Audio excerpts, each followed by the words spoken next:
All right, folks, it's fall of the year and time to start harvesting corn. And what a better way to start a good old Southern breakfast than a good old bowl of grits. Better known in Italy, in northern Italy, as polenta. So if you want to surprise somebody one day and ask you what you're fixing for breakfast, if you live here in the South, you tell them you're going to fix them a bowl of polenta and see what they say. You go up north of here in North Carolina above hills and you ask for a bowl of grits and people look at you like you're crazy. If you look at me, folks, I am a little crazy, but I do love a bowl of grits. Best grits I've found on the market by far are the Bob Red Mill all natural grit. As you see here on the bag, also known as polenta. One thing I like about Bob Red Mill, several things I like about Bob Red Mill.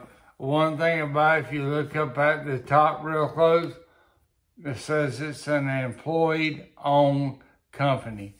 Right here in the United States, and the employees here in the United States own that company. If you look on the back of this, where it has for the ingredients, nothing but corn. What's more natural than the product you're gonna eat than just corn? You can put it in the water, which we're gonna show you how to do here in a bit. And you can make you a good bowl of hot grits. A lot of people add different things to it. The only thing I'm gonna add to it is some salt. And when it gets done, I'll put a little pat of butter on top of it and eat it. A lot of people add all kinds of stuff to it. If that's your choice and your preference, then go right ahead.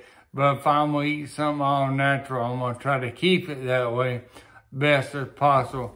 Some company makes smoked grits. You can smoke these grits as well in your smoker and then cook them. They're good as well. But Bob Red Mill grits, folks, the best on the market. All natural, gluten-free. You will not be disappointed in this product. We're going to get started here in a bit. We're going to go ahead and get the water hot. Get ready to add some grits to it. Make us a good old bowl of hot Southern grits. Or, as the Italians say, we're going to make us a big old hot bowl of polenta. Stick around, folks. You won't be disappointed. Okay, welcome back. We're back here over the hot stove right now. We got our water brought to a boil, and we got it heated up real good. And once it comes to a boil, I always just like to cut my heat down on my burner. That way the water just stays warm and I don't overcook the grit real fast. But we'll get you down here, let you see what we got going on how to do these Bob Red Mill's good old Southern grit. You see we got our water here. It's already heated up. It's already been brought up to a boil for you. What I'm going to do and add to it is just a little bit of salt. And what I'm doing this morning, I'm just cooking enough grits for me. You can add as much salt as you like. I don't add a lot, I just add a little bit and sort of gives you a little bit better flavor. Don't make the grits as bland for you. You say, well, how much water do I need to make grit? Well, if you're going to cook grit, I don't care if it's Bob Red Mills or whoever, you want a 3-to-1 ratio. In other words, I'm going to use a half a cup of grit, which will make about 2 servings. And that'd be a cup and a half of water. So all you do with this, you measure out, you get your water brought up, like I said, to a boil, turn your heat down on a little bit, pour your grits in. And what I do immediately after I put them in, I like to stir them around, but so they don't stick and so they don't clump up on them. All you're gonna do is stir them a little bit. The grits is going to pull some of the heat away from your water. This is my official favorite piece of cooking pots I have. This is an old blue enamel little pot I use for my grits. I use for my barbecue sauce when I cook that. I use it for different things. I'm going to talk to you guys while you're watching our grits. And I know you're going to say, well, this is awful boring, just in looking at a pot of grits. But folks, it may be boring looking, but it ain't going to be boring when I go to eat. We're going to get these on heated up for you and bring them on up and let them thicken up, and we'll be right back with you. All right, folks, we've been stirring these grits here for about 10 minutes, keeping them stirred a little bit. If you watch it and listen, that's why you keep them stirred so it don't spatter out all over. Those are some hot grits. Good old Bob Red Mill grits. You say, well, I fix grits a lot of times, and I don't know what to do with the leftover ones. We just throw them out. Just hang on 1 second. Let me set this off. I'll tell you what to do with them leftover grits. All right, sorry about that.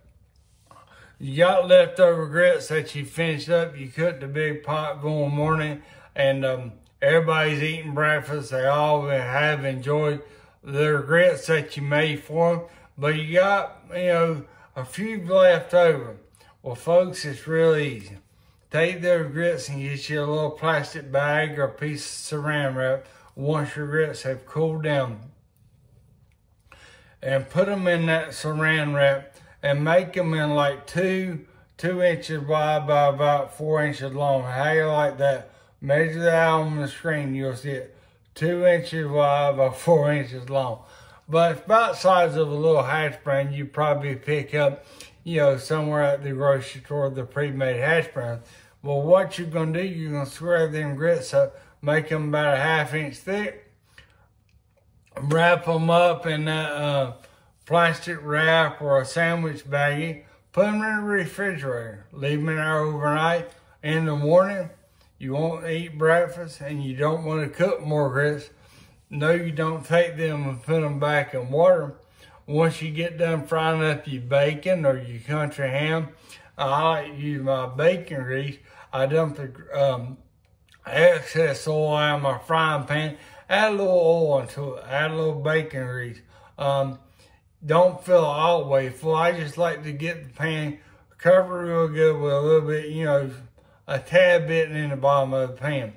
Take them grits out easy out of them little plastic bag and place them in that hot oil. Let them cook for about 5 minutes on each side. Don't continuously flip them.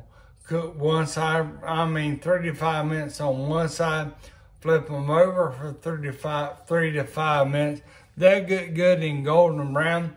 Lay them on the plate, and you'll have your good old grit cake to eat. A lot of people say they want a cake of cornbread, but that's a cake of grits. And when you cook them, I don't know, some of you folks have seen my video before on how to make hoe cakes or fried cornmeal. It gives you a little bit of flavor of the fried cornbread or the hoe cake, except it's in a grit form, which is all made from cornmeal. Is just a finer grain of corn grit. The cornmeal is grind up a little finer than the grits are. But next time you're in your local grocery store, check out the aisle and get you some Bob Red Mill grits. They have grits, they have oatmeal. They got all different kind of wonderful products. Visit them online, and I'm sure you will not be disappointed. And hey, while you're watching this video, go ahead and hit that like and subscribe button on the Back 40 Bar and Grill. We'll be bringing you more great videos and more good ideas in the future. Thank you all for watching.